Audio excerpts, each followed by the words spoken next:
Hey guys, it's Troy from the Crosshairs. For this video, I'm actually in upstate Massachusetts.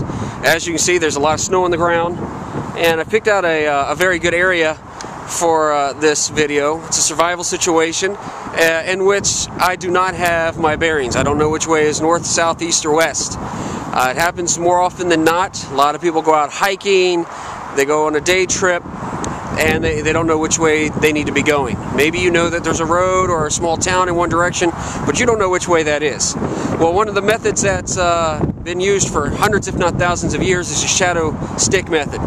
And it takes just a little bit of time, little effort on your part, but I'm going to show you how you can go ahead and get your bearings with the shadow stick method and find your way home. What you simply need in this instance is a few sticks.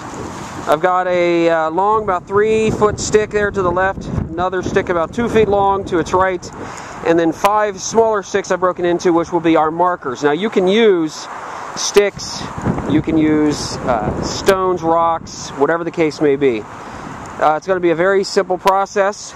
What you would do is simply take your larger stick. You want to try to make it as straight as possible.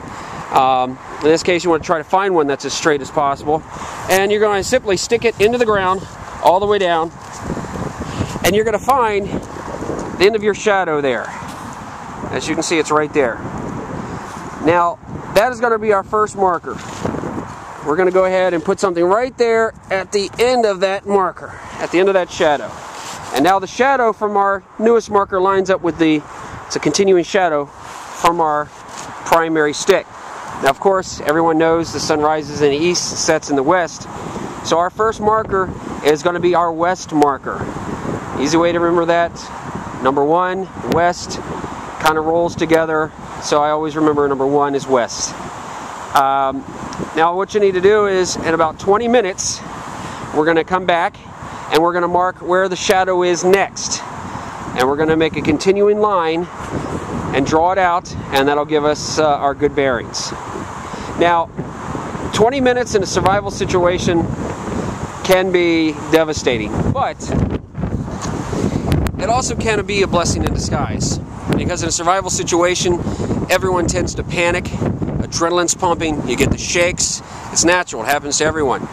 So what I always recommend to my students, to anyone I talk to about survival, is take this time that fate has given you and try to make the most of it. Stay in your vicinity, but recon the area. You know, find out, hey, if I'm going to be stuck here a while, is there anywhere that there's shelter? Is there anywhere conducive for making shelter that nature's provided me? Now, I've already been here for just a few minutes, and as you can see, I'm surrounded in the woods here, and there's a lot of snow on the ground. But if I need to make a relatively quick shelter from the wind, which is quite windy today, I already see a couple areas that is providing me some natural protection. You got a couple rock walls, I'm sure, left over from the Civil War. You've got lots of trees that have already fallen down. You can make some impromptu lean-to shelters should you need. Obviously, I've got a bunch of snow here, but I would need to find an area where I can lay out a fire, get some dry kindling, and find a way to boil some water, make it drinkable, because you do not want to use the snow. It's going to lower your core temperature. Alright, so we're going to go recon the area here. We're going to come back to our shadow stick here in about 20 minutes, and then in about 20 minutes after that, and it's going to give us a good idea on which way is north, south, east, and west. So we'll be talking to you in just a few minutes. Here we are, we're finishing up our shadow stick method for navigation. Now, it's been a little longer than 20 minutes, so we're going to go back to our primary stick and see where our shadow is and lay our second marker. So here we have our primary stick. I want to do this before the clouds move again and we lose our shadow. But as you can see, there's our primary stick. We're going to take our second marker. Now we're going to mark the very end of that shadow. And the very end of that shadow is right there. So there you have your 2 points. What you need to do now is take that other long stick that I showed you at the very beginning. We're going to put it at the base of those 2 markers. And it's a somewhat straight stick, so you're going to have a pretty good line right there. That now is your east-west line. Again, remember marker number 1 is west, so we're going to have that's west. That's east. You can take your primary stick now and lay that perpendicular across.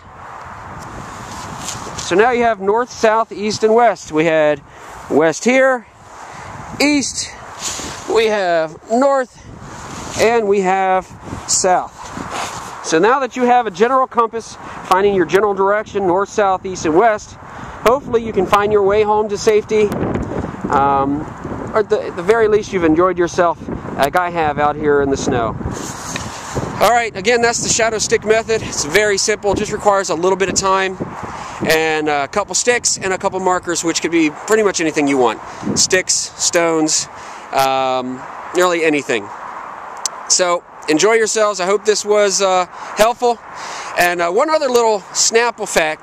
If you guys find that you have to use sticks and you're breaking sticks with your bare hands or your gloves and you get sap on your hands, a little bit of spit works wonders, comes right off. Also works good on super glue.